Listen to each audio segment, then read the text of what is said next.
손전멸입니다.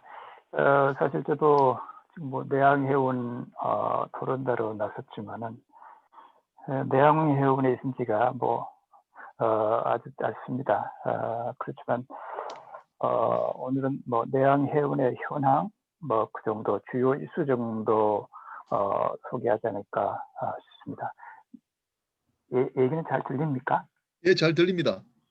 예, 예. 사실 내항해운은 외항처럼 뭐 지표나 데이터가 그렇게 많지가 않습니다. 또 찾기도 힘들고요.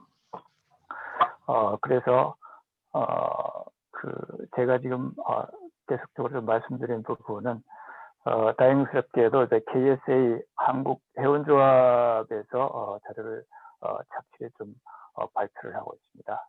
그 자료에 근거해서 좀 말씀드리도록 하겠습니다. 우리 해운법상 아시겠지만은 그 크게 대별한다면은 그 여객 화물 운송 사업과 또 화물 운송 사업으로 대분하는데요. 이게 내항해운도 크게 두 가지로 나눌 수 있습니다.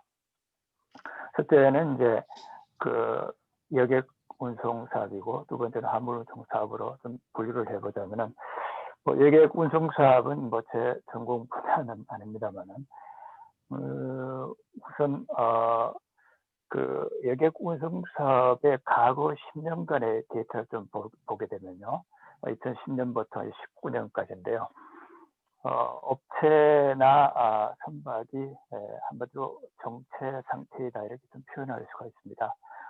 지금 현재 2019년도 기준으로 한 60개 업체에 한 160척이 지금 종사하고 있는 형편이고요. 또 여객 운송 사업의 그 여객의 수송 숫자를 보면은 10년간에 2017년도를 1,700만 명을 정점으로 찍고 그 이후에 지금 내리막길을 걷고 있는데요. 그 2019년도에 한 1,450만 여객 수송이 있었습니다. 2020년도는 아직 자료를 찾지 못했습니다만은 코로나19 사태로 해서 많이 좀 하강했지 않나 이렇게 생각이 됩니다. 두 번째 현황은 이제 화물 운송 사업인데요. 해운법상으로 화물 운송은 내항과 외항 정기, 외항 부정기 이렇게 세 가지로 나누고 있습니다. 사실 내항해운은 이제 연안해운으로 주로 이제 불리고 있습니다. 실무에서는 해운법상으로 이제 내항해운으로 구분되어 있는데 화물 운송 사업 말하자면 그 연안해운의 화물 운송 사업도 여객 운송 사업과 마찬가지로 과거 10년간의 데이터는 정체 상황을 보이고 있습니다. 한 800개 업체가 종사하고 있고요. 한 2,000척 정도의 2019년 기준으로 지금 투입되고 있습니다. 이 척수를 보면은 25년 설령이 약 반을 차지하고 있고요. 20년 이상은 한 70%가 지금 차지하고 있습니다. 말하자면 노령화가 지금 계속 가중되고 있다는 것이죠. 그러니까 화물 수송 분야를 보면은 역시 2016년도 정점을 찍었어요. 한 1억 3천만 톤 정도다가 계속해서 하강해서 2019년 작년에는 한 1억 600만 톤 정도 이렇게 유지를 하고 있습니다. 결국 이제 화물 운송 사업은 연안해운은 약 1억 톤 정도가 지금 움직인다고 보고 있습니다. 그래서 이제 짧게 좀 정리를 해보자면은 뭐 현황입니다.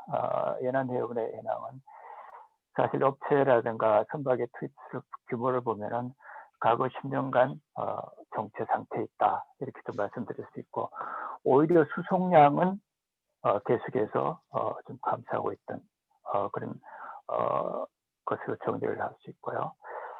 어떻게 보면은 업체가 한 850개 정도 업체인데요. 업체도 좀 날 양상을 보이고 있고 선박도 사실 소형선 기준으로 되어 있습니다. 한 100톤에서 300톤 사이가 약 한 45% 정도인데요.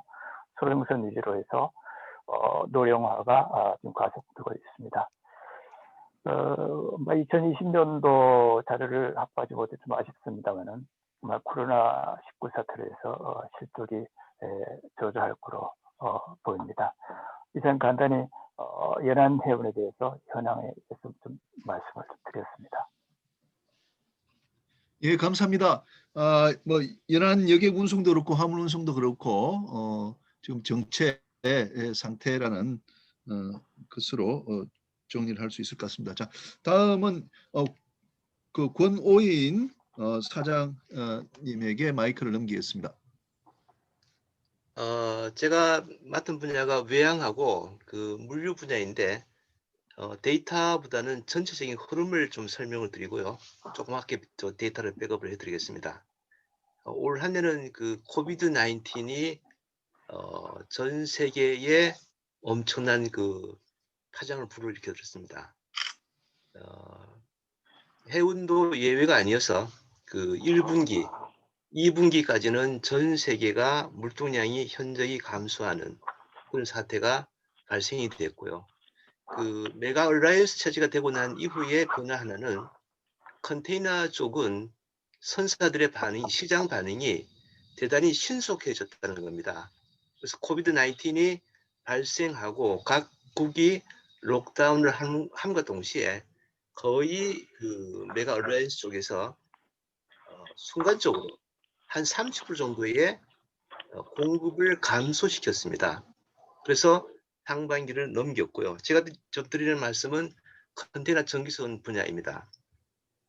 그리고 3분기 8월 이후서부터 1분기, 2분기, 3분기 전반기에 못 나갔던 화물들이 일거에 밀려 수출이 되면서 지금 여러분들이 보시는 미증유의 운임 상승이 발생이 됐습니다. 지금 엊그제 뉴스를 보니까 아시아발 유럽향 20푸다 컨테이너 한 대 운임이 10,000불까지 올라간다고 지금 얘기를 하고 있습니다. 그래서 올 한 해 외항 해운은 한국 발창만이 아니고 월드와이드로 굉장히 큰 진폭이 있었다. 그리고 그것 지금도 진행 중에 있다. 이렇게 설명을 드릴 수 있겠습니다. 데이터로 보면은 상반기에 드루리가 전 세계 항만 화물 처리량이 3.8% 감소했다고 발표를 했고요. 그 한국해양수산부가 3분기에 항만 물동량이 12.8%가 감소됐다고 발표를 했습니다. 가장 최근에 그 웅크타드 유엔 무역개발협의회에서 12월 11일자로 세계 상품 교역액이 5.6% 감소했다고 발표를 했습니다. 예상은 한 9% 정도 감소하지 않을까 했는데 예상보다는 줄어들었습니다. 그리고 서비스 무역이 15.4%가 줄어들었습니다. 이거는 그 인구 이동, 여객 이동이 되지 않아서 급격히 감소가 되더랬습니다. 2009년 금융위기 때에 9.5%의 감소가 있었는데 지금은 코비드 19으로 그 이상으로 감소가 된 것 같습니다. 부산 항만공사가 최근에 부산항이 전년 대비 약간 그 물동량이 증가할 걸로 예측 전망을 했는데 제가 가진 데이터로서는 부산항도 약간 감소하지 않을까. 한국 전체가 작년도가 2,920만 TU 정도였는데 올해는 약간 감소하는 2,860만 TU 정도로 데이터가 집계가 되는 것 같습니다. 참고하시면 되겠습니다. 외항이 이렇게 큰 폭의 그 변화가 있었고 항공도 마찬가지였습니다. 항공도 물동량이 일시에 멈췄다가 갑자기 쏟아져 나가는 그 와중에 큰 폭의 항공 화물 운임이 인상이 됐더랬습니다.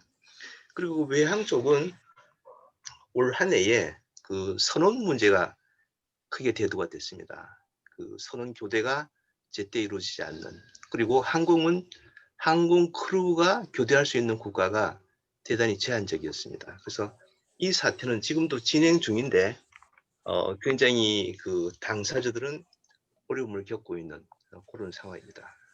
또 하나는 최근에 오웬이 아푸스라는 그 선박이 14,000 TU급인데 태평양상에서 폭풍우를 만나서 컨테이너가 1,800대 이상 유실이 되고 대규모 컨테이너 그 사고가 났는데 대형 선박도 안전하지 않다라는 새로운 그 업계 이슈가 발생이 됐더랬습니다. 선박이 커지면 커질수록 더 안전하리라는 일반적인 그 믿음과는 달리 대형 선일수록 더 위험에 노출되는 거 아닌가, 이런 문제가 하나 발생이 됐습니다. 전체적으로 올 한 해는 격동의 한 해인 걸로 그렇게 됐고, 그 벌크 쪽은 2019년이 BDI 지수가 1355, 올해가 현재까지 1054입니다. 컨테이너와는 달리 벌크 쪽은 좀 슬로우하고요. 또 업황도 좋지 않은 것 같습니다. 컨테이너는 상하이 컨테이너 지수 기준으로 작년이 810, 올해가 현재까지 1180입니다. 지수만 보더라도 컨테이너는 굉장히 뜨겁고 벌크는 좀 시장이 가라앉아 있는 이런 상황을 보여주고 있습니다. 이상입니다. 예, 좋은 말씀 감사합니다. 그 정기선은 초반기는 어렵지만 후반기에 운임이 대폭 인상이 되었다. 이게 이제 항공도 유사하다 하셨고, 벌크는 좀 나빴다 이런 말씀이셨습니다. 다음은 우리 권오정 삼성화재 부장님께서 그 보험업계의 동향에 대해서 이제 말씀을 해주시겠습니다. 예, 삼성화재 권호정입니다. 화면 공유 잠깐 하겠습니다.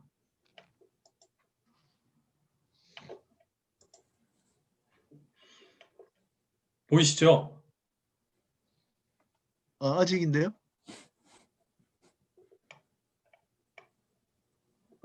됐습니다. 예. 예. 올해 해상보험 시장에 대해서 간단하게 현황부터 말씀을 올리겠습니다. 전체 글로벌 해상보험 시장은 보시는 바와 같이 2017년, 18년, 19년 통해서 크게 변동은 없습니다. 작년 대비 올해 약간 소폭 매출 규모, 보험료 규모가 다소 감소를 했는데 보험 종목별로 보면 밑에 이제 제일 밑에가 선박보험이고 중간에 제일 큰 부분이 적하보험 쪽입니다. 그래서 선박보험은 다소 인상이 되었고 적하보험은 다소 감소가 돼서 전체적으로 비중이 높은 적하보험이 좀 줄어들음에 따라서 약 한 1% 정도 287억 불 정도 규모가 2019년 규모입니다.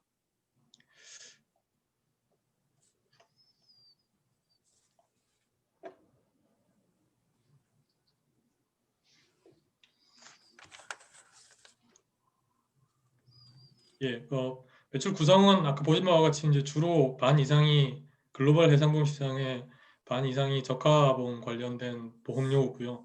선박보험 약 한 4분의 1 정도, 24% 정도의 보험료 구성을 보이고 있습니다.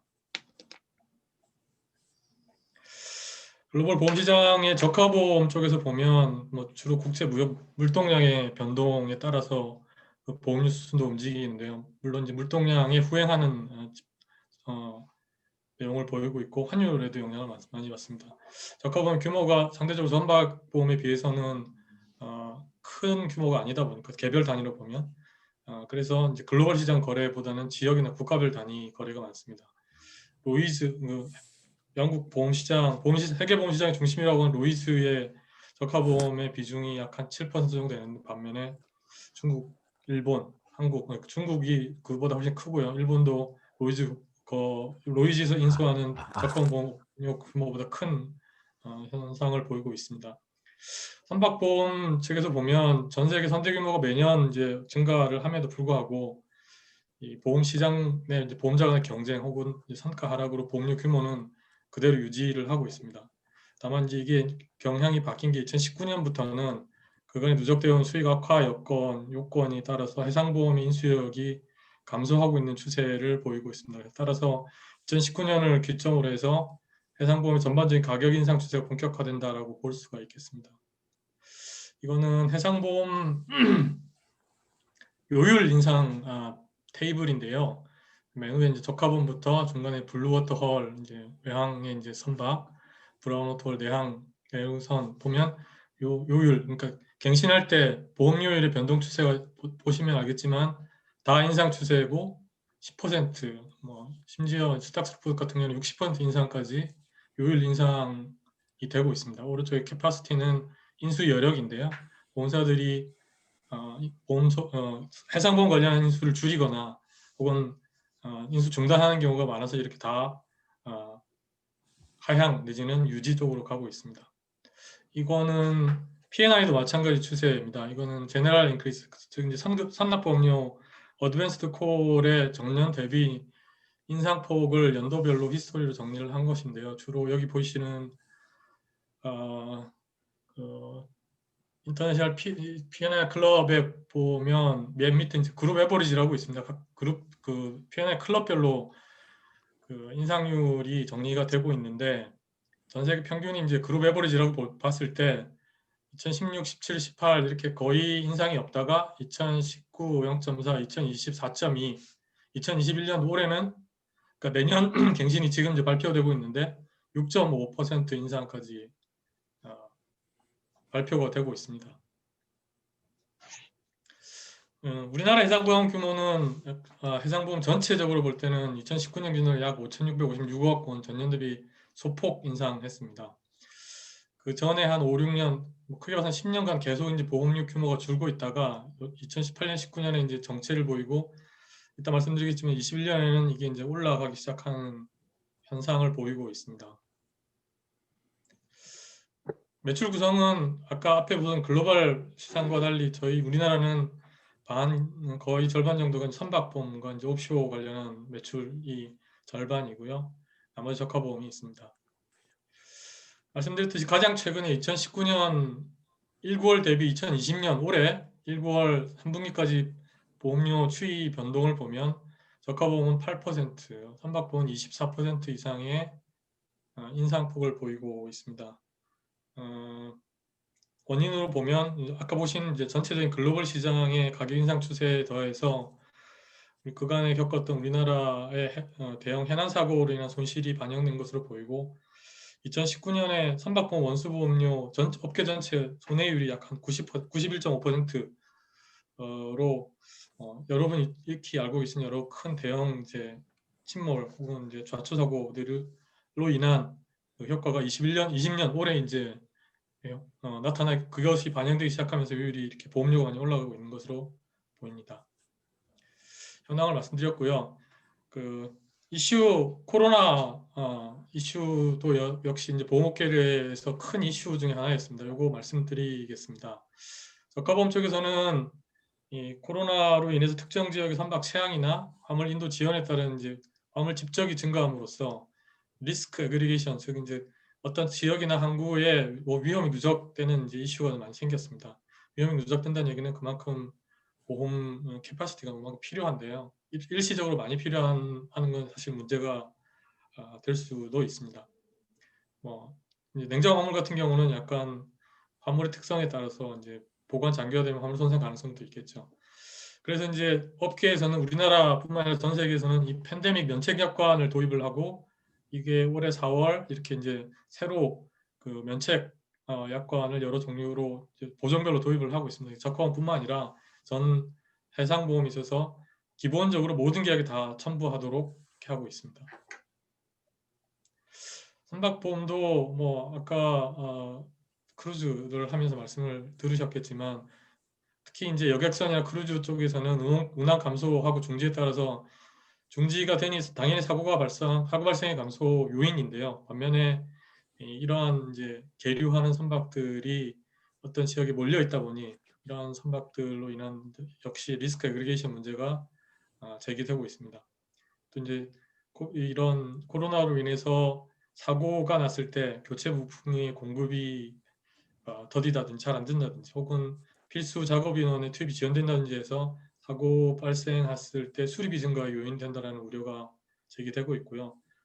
좀 전에 말씀 드리셨겠지만 선원교대 지연의 문제가 있어서 결국 이제 휴먼 에러, 해난 사고를 제일 많이 제일 많은 사고 원인을 차지하고 있는 휴먼 에러의 가능성이 증대가 되고 있다.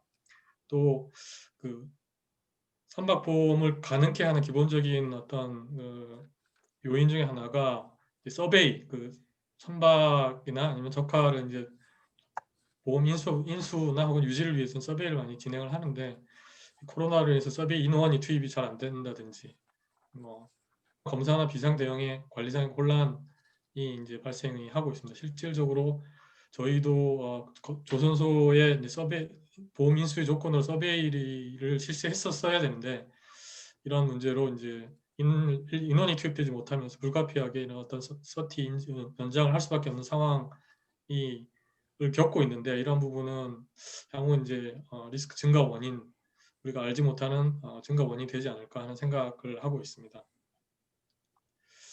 2020년도 주요 해난사고 몇 건만 정리를 하고 동향 마무리하겠습니다. 아시다시피 2월 달에 광탄선 스텔라 배너의 좌초 침몰이 있었고, 합의전선으로 약 한 9천만 불 정도의 손해액으로 끝난 것으로 알고 있습니다. 3월 달에 우리 원양선사 중에 하나인 참치선방선의 림 디스커버로가 침몰 전선했고요. 그다음에 4월 달, 6월 달, 최근에는 7월 여름에는 뭐 잘 언론에 많이 났지만 일본 화물 벌크선 와카시오가 좌초 전선돼서 이제 오염 문제가 많이 문제가 됐었고요. 9월에는 광케이블, 우리나라 연안 통영 근처에서 광케이블 부설선 이스판더로가 화재 침몰 사건이 있었습니다.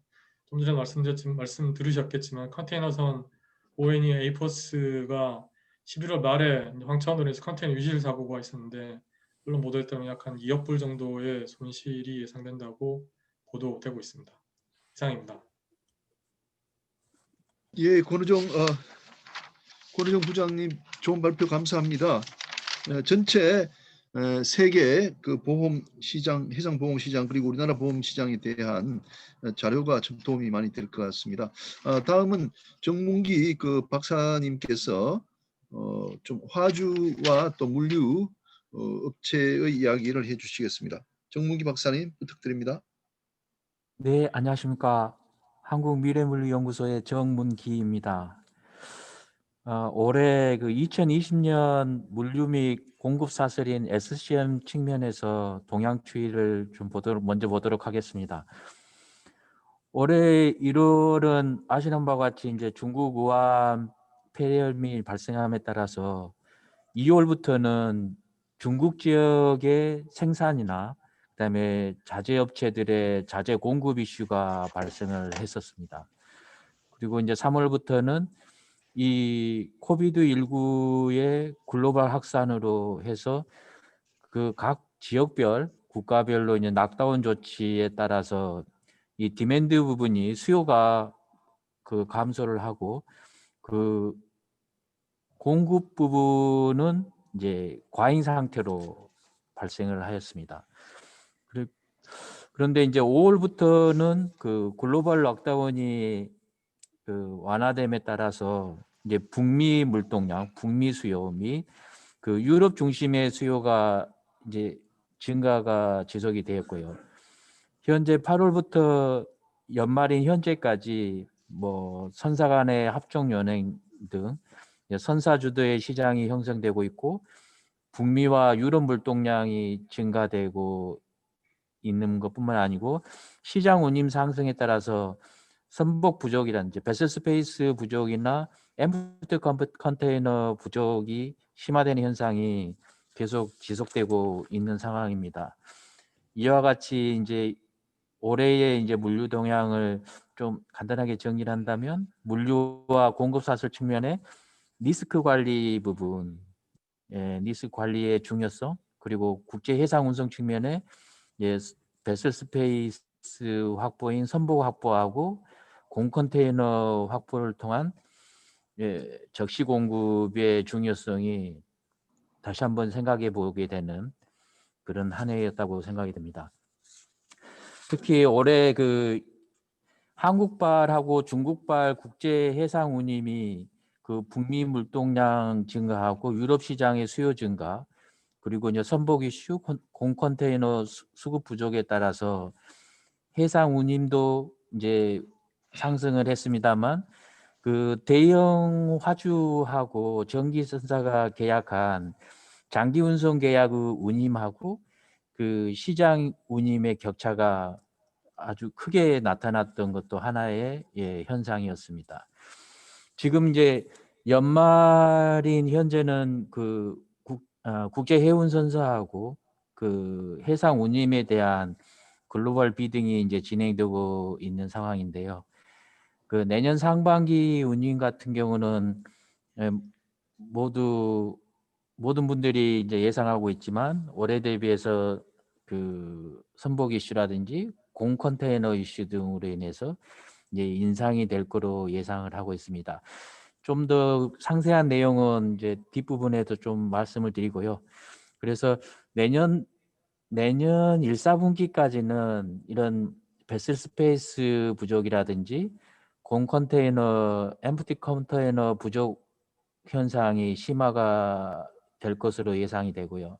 이런 선봉 미확보 물량에 대해서는 올해도 그렇습니다만 지속적으로 프리미엄 차지를 지불하고 선적 및 운송이 진행될 것으로 예상이 되고 있습니다. 관련한 예상이라든지 디테일한 내용은 또 뒤쪽에서 또 말씀을 드리도록 하겠습니다. 이상입니다. 예, 감사합니다. 특히 이제 전반기와 후반기 나누어서 8월부터는 그 선사 주도의 시장이 되었다. 선복이 부족하고 컨테이너 박스가 부족한 사태가 북미 쪽 그리고 유럽 쪽 확산됐다는 말씀을 해주셨습니다. 그리고 이제 내년 전망은 아마 이제 마지막 부분에서 정 박사님이 또 하실 것으로 생각됩니다. 자, 다음은 우리 윤민석 지점장님으로부터 선박금융 업계 이야기를 듣도록 하겠습니다. 예, 저는 일단은 사실 어제 교수님께서 스크립트를 먼저 좀 작성해 보라고 하셔서 보면서 그냥 말씀을 좀 드려도 되겠습니까? 그렇게 좀. 예, 좋습니다. 예. 예, 그렇게 해주십시오. 예. 예. 실제로 이제 선박금융업계는 올해 같은 경우에는 사실상 뭐 해양수산부에서 지금 진행하고 계시는 해운재건 5개년 계획의 더 일환으로 공적금융이 강화될 수밖에 없는 그런 상황인데요.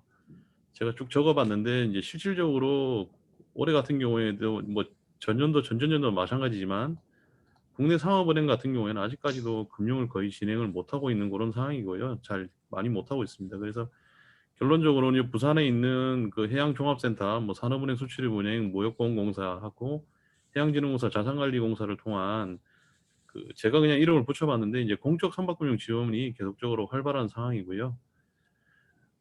그 반면에 이제 은행 사이드가 아닌 부분이 이제 자본시장 쪽, 쉽게 말하면 뭐 증권 이런 쪽 파트라고 보시면 되는데 이제 그런 쪽에서 선박투자 펀드도 좀 활성화되기를 기대를 했었는데 실제 그쪽도 이제 공적금융이 뭐 워낙 뭐 활성화되다 보니 실제로 거기다 할 게 별로 없다 보니까 또 투자자들에 대한 우려 사항으로 국내 어떤 대형 해운사하고 뭐 장기용선 기반 선박금융의 몇 군데만 이제 뭐 구체적으로 업체는 얘기하지 않겠습니다만 뭐 몇 개 안 되는 펀드 정도만 실제로 진행되고 있는 그런 상황이 있습니다.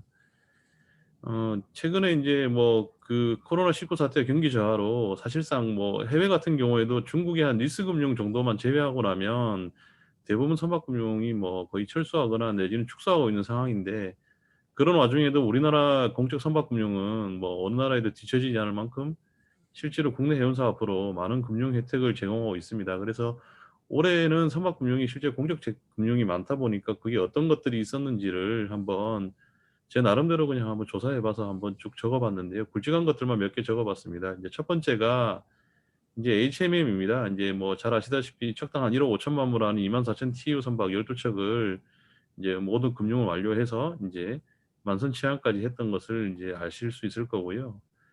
요거 같은 경우에도 다 공적금융기관이 주도가 돼서 산업은행, 수출입은행, 해양진흥공사 등이 이제 뭐 대출, 뭐 메자닌 금융 보증 제공하셔가지고 뭐 금융을 마무리했던 바가 있습니다. 그리고 최근에 이제 나머지 8척, 이제 16,000 TEU 선박도 금융을 모두 완료했고 여기는 또 무역보험공사가 들어오셨더라고요. 그래서 선박금융이 다 마무리되었습니다. 그리고 초대형 컨테이너 이제 선박이 아무래도 수출입의 핵심 자산인데 뭐 그런 점에서 공적금융위에서 아주 대단한 역할을 하신 것 같고요.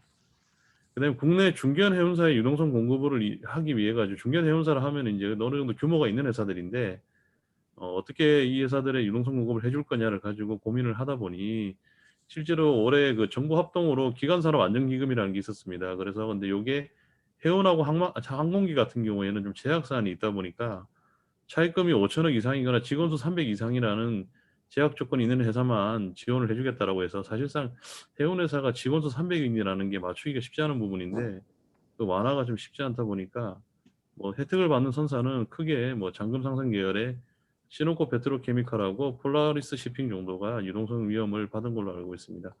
시노코 같은 경우에는 산업하고 수출입은행에서 운전자금 한 1,200억, 해양진흥공사에서 사채 인수 750억에서 1,950원 정도 유동성을 확보해 주었고요. 폴라리스 시핑은 해양진흥공사에서 연구체 500원 인수해 줘서 특히 폴라리스 같은 경우에는 만기 사채 도래하는 물량 부분들을 일정 부분 막을 수 있어서 회사의 어떤 디폴트 상황이나 이런 것들을 쉽게 벗어날 수 있게 되었습니다. 그리고 이제 이게 중소해운사를 위해서 어떤 일을 했냐라고 좀 살펴보니까 이제 실제로 그 주로 했던 게 뭐 해양진흥공사하고 자산관리공사에서 주로 하고 계시는 세일즈 앤 리스백 프로그램인데요. 이 세일즈 앤 리스백 프로그램은 해운사가 보유하고 있는 선박을 이 두 개 공사에다가 시장평가 가격에 매각해서 LTV에서 한 70%, 90% 정도 높은 담보 비율을 다시 줘서 재임대해주는 그런 유동성 공급 프로그램입니다. 그래서 이게 올해만 해도 두 개 공사가 한 고시자료도 찾을 수는 있는데 실제로 그냥 대략적으로만 봐도 한 40척이 넘고 그 5천억 이상 뭐 그렇게 자금 집행을 했던 바가 있습니다. 제가 여기 부산에 와서 수협은행 마린시티점을 개설하고 주로 했던 이 세일즈 앤 리스백 금융의 모든 자금 결정을 제가 지금 거의 다 하고 있는데요. 그러다 보니까 이제 여기에 대한 부분들이 해운사에서 굉장히 많은 도움이 된다는 것을 최근에 좀 알게 되었습니다. 그리고 마지막으로 해운사 유동성 공급 확대를 위해 가지고 공적금융기관이 이제 조금 더 이제 다양한 상품들을 많이 내놓으려고 하고 있는데요. 가령 이제 최근에 이제 뭐 최인호 위원께서 내셨던 그 해양진흥공사 운전자금 보증서 발급 상품이 있는데 이건 아마 내년 하반기부터 실제로 시행이 될 것 같고요. 그 다음에 HMM 등이 이제 아까 한세희 그 우리 과장님께서 발표를 하셨는데 이 박스 도입 금융 같은 경우에 이제 벌써 3차까지 완료가 된 상황입니다. 그래서 과거에는 이제 이게 은행에서 사실 정규 담보가 되지 않기 때문에 정우영 변호사님 말씀하신 것처럼 실질적인 정규 담보를 보지 않거든요, 은행에서는요. 그래서 양도 담보 내지는 신용대출을 지급을 하는데 이런 것들 관련해 가지고 이제 박스 담보를 해양진흥공사에서 보증서 제공으로 해결을 하다 보니 저희 수협은행 같은 경우에는 여기 후순위에 1, 2, 3차 다 참여를 했고요. 그래서 기존에 이제 운영 리스 한 건, 두 건, 최근에 이제 3차 금융 리스까지 다 취급을 했던 그런 사안이 있습니다. 그리고 마지막으로 좀 다변화하고 있는 게 이게 이제 연안해운사 신조지원 프로그램인데 이게 사실은 기존에 이제 연안선박 현대화펀드라는 게 먼저 하고 있었는데 또 저기 KDB에서 또 뭐 새로운 상품을 만드시겠다고 해서 해양진흥공사와 함께 신조지원 프로그램을 하겠다고 합니다. 예. 그래서 연안선박 현대화펀드는 사실은 지금 7호까지는 지금 구성이 돼 있는 상황이고 아마 내년에 8차 펀드부터 아마 요 산업은행 그다음에 저기 해양진흥공사 그리고 이 연안 무이자 연안선박 현대화펀드 이렇게 세 군데서 같이 주도해서 연안에 있는 이제 뭐 세월호 대체 선박부터 해서 모든 그 대형 그 여객선들을 이제 카페리들이죠 주로요. 이제 그런 선박들을 신조로 대처하는 그 역할을 많이 할 것 같습니다. 이런 이제 선박금융의 어떤 그 공적인 노력으로 인해서 이제 HMM이 흑자 전환을 올해 했고요. 또 세계 뭐 9위 정도로 알고 있는데 10위 내에 이제 컨테이너 선사로 다시 우뚝 일어났고 그리고 또 컨테이너 박스 금융도 이제 운용 리스에서 리스 금융으로 또 차입을 할 수 있는 그런 구조가 되다 보니 금리도 약 한 2% 이상 낮추게 되는 또 아주 좋은 효과가 있었고 또 HMM이 건실해지다 보니 또 전환사채 시장에서 또 자기들이 직접 공모로 발행할 수 있는 뭐 그런 또 여건이 되었던 것 같습니다. 물론 HMM 임직원들도 노력을 많이 하셨겠지만 이런 여러 가지 공적 금융기관들의 뭐 많은 도움이 있어서 이렇게 혜택이 좀 왔던 것 같고요. 그리고 일부 중견 해운사 아까 보셨겠지만 유동성 위험도 벗어났고 이제 중소 해운사들도 이제 SLB 프로그램이나 이제 뭐 여러 그 유동성 확보 프로그램 은행에서 또 SLB를 통해 가지고 또 일부 원금 유예가 또 들어간 바들이 있습니다. 이제 그 원금 유예가 아무래도 들어가다 보면 해운사의 상한 이제 그 대금이 줄다 보니까 또 간접적인 운전자금 확보로 또 운용성 공급도 되는 부분이 있거든요. 네. 이상이 이제 공적금융기관들의 많은 노력이었고 그럼에도 불구하고 실제로 이제 아직까지 뭐 우리 상업은행들은 선박금융이 과거에 어떤 손실에 대한 트라우마도 있고 전문가가 없다 보니 크게 이제 많이 뭐 그렇게 확대 금융을 진행하고 있지는 않은데 그런 점에서 이제 공적 금융기관에서 뭐 좀 상업 금융기관들이 많이 선박금융에 참여할 수 있도록 하는 뭐 그런 노력들이 필요할 것 같습니다. 그래서 마지막으로 보시면 최근에 기사도 떴지만 해양진흥공사가 뭐 그 자기 회사에 있는 보증서를 이제 뭐 은행들한테 이제 정규담보로 인정해 달라고 한 바 있는데, 사실 요거는 이제 저희 수협은행하고 부산은행 같은 경우 이미 정규담보로 인정받고 있는 상황인데 대형은행들이 참여를 안 하고 있었습니다. 근데 최근에 4개 은행들도 이제 뭐 국민은행, 신한은행 비롯한 4개 은행이 참여하겠다고 한 만큼 이제 아무래도 내년에도 이제 이런 국적기관에서 조금 더 노력하신다면 또 상업은행에서도 선박금융을 더 많이 할 수 있지 않을까 생각하고 있습니다. 예, 이상입니다. 예, 감사합니다. 제가 사회자로서 좀 2가지 좀 추가 질문 확인 한번 해보고자 하는데, 아까 그 중견 해운사 관련해서 그 예. 기간산업안전기금 설명을 하시고 그다음에 잔금하고 폴라리스 말씀하셨거든요. 근데 시노코가 1200억 70억 해서 750억 해서 1950억 이렇게 됐다고 그러시고, 폴라리스는 뭐 연구체 500을 인수해줬다 그랬는데, 이게 기간산업안전기금입니까? 아니면 또 다른 그 프로그램인지 그것 좀 여쭙고 싶네요. 제가 대답해도 되겠습니까, 교수님? 예, 이상석입니다. 예. 해양진흥공사 이상석입니다. 예, 그 기간산업안전자금이 아니고요. 그거는요, 약간 오해가 있으셨던 것 같습니다. 그래서 기간산업안전자금으로 지원이 된 건 아니고 별도의 프로그램으로 산업은행, 별도.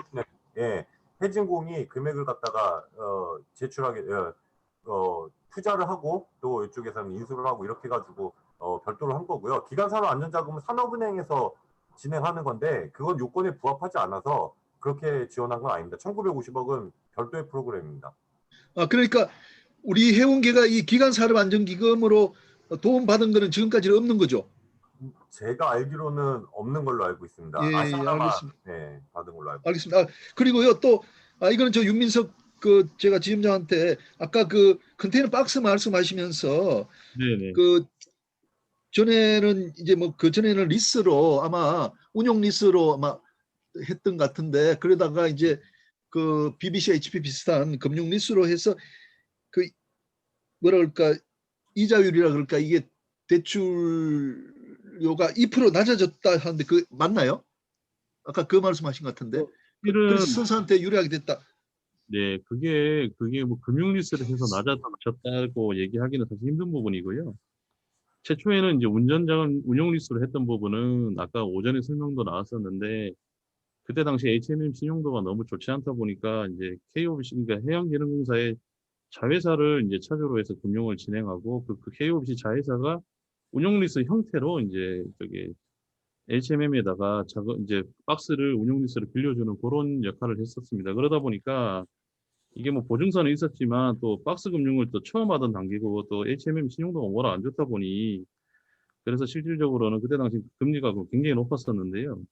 최근에 뭐 예. 아시다시피 HMM이 많이 좋아졌지 않습니까? 그러다 보니까 이제 운용리스가 아니라 금융리스를 직접 이제 차입을 하셨는데, 과거에 했던 뭐 그런 것들을 뭐 발판으로 해서 해진공의 어떤 또 보증서까지 들어오다 보니 또 그냥 과거보다는 조금 더 회사가 좋아졌다고 봐서 예. 그게 더 큰 걸로 또. 예. 종합적으로 그러니까 더 싸게 컨테이너 박스가 조달이 됐네요. 예, 감사합니다. 예, 감사합니다. 그러면 김재희 변호사님, 우리 법조 이야기 좀 예. 부탁드립니다. 예, 우선 발표기를 주신 김인현 교수님께 좀 감사드립니다.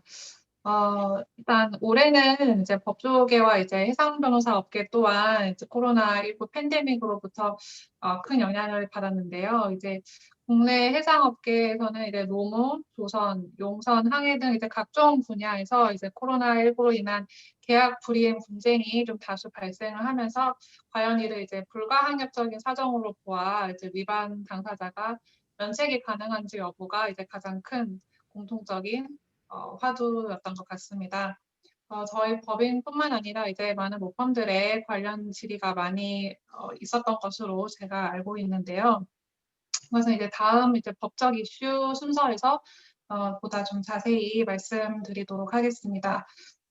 그리고 이제 올해 한 3차례 정도 이제 코로나가 이제 국내에서 이제 급격히 확산할 때마다 법원이 임시 휴정기랑 2주 정도 갖는 좀 그런 어떤 초유의 사태가 이제 발생하기도 했었는데요. 이제 사건들의 재판 일정이 좀 계속 연기가 됐었던 점이 개인적으로는 좀 기억에 많이 남습니다. 또 이제 법률 서비스 시장 또한 이제 다른 시장과 마찬가지로 이른바 이제 언택트가 이제 새로운 표준으로 자리매김을 하고 있습니다. 그래서 이제 비대면 법률 상담이 아무래도 이제 많이 늘어나고 있는 추세이고요. 근데 한편 이제 해상 변호사 업계는 작년과 좀 비슷한 수준으로 좀 이어진 것으로 보입니다. 이제 각 로펌마다 이제 해상팀 인원을 이제 변경을 하거나 또는 강화를 하였는데요. 이는 이제 인적 이동 분야 주제에서 좀 다시 말씀드리고자 합니다. 이제 올해 이제 발생한 주요 해상 사고로는 이제 4월에 부산 신항에서 이제 컨테이너 선박 밀라노 브릿지 호가 그 부산항 부두에 이제 육상 크레인과 이제 충돌하는 좀 대형 사고가 있었는데요. 한 300억 원 정도 이제 피해액이 좀 추정이 되고요. 당시 이제 국내외에서 이제 전문가분들이 이제 해경 조사나 해양안전심판원 조사 등에 입회를 해서 당시 이제 기상 상황, 또 선박의 속도, 또 선박의 평형수가 좀 부족한 상태, 또 프로펠러의 높이, 또 도선사의 도성상 과실 등을 이제 주된 사고의 원인으로 좀 논의를 했었습니다. 현재는 이제 창원지방법원에서 이제 선박 소유자 책임 제한 절차가 개시 결정이라서요. 책임 제한 절차가 이제 진행 중입니다. 저는 뒤 순서에서보다 더 자세히 보강하도록 하겠습니다. 예, 김재희 변호사님 감사합니다. 예, 정리를 참 잘해 주셨는데 불가항력 면책 여부가 용선 또 조선 계약 관련해서 많이 있었다는 말씀을 해주셨고요. 나머지 뭐 그 법적 쟁점은 조금 이따가 말씀하신 걸로 그렇게 됐습니다. 자, 그래서 지금까지 그 5개 분야에 대한 그런 중요 동향이 이야기가 됐습니다. 혹시 지금 플로어에 계신 분들 중에서 여기 빠진 거 말고 꼭 말씀하셔야 되겠다는 게 있으시면 말씀해 주시면 우리가 기록에 도움이 될 것 같습니다. 혹시 이 전체 우리 해운 조선 물류 산업의 동향에 대해서 좀 추가하시고 싶은 분들이 있으시면 좀 말씀해 주십시오.